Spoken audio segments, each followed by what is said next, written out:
Nananabig ba ang puso natin para sambahin ang ating Diyos?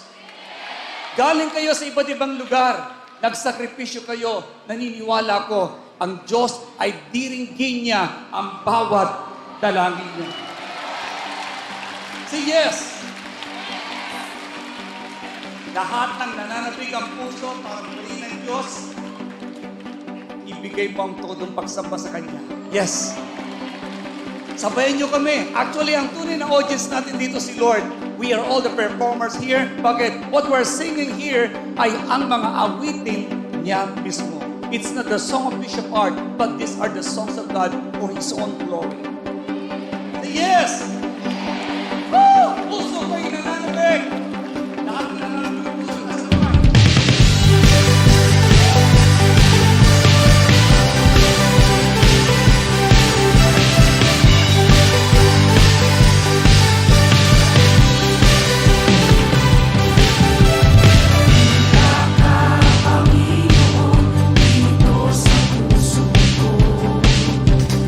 Hindi ka nagbabago.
He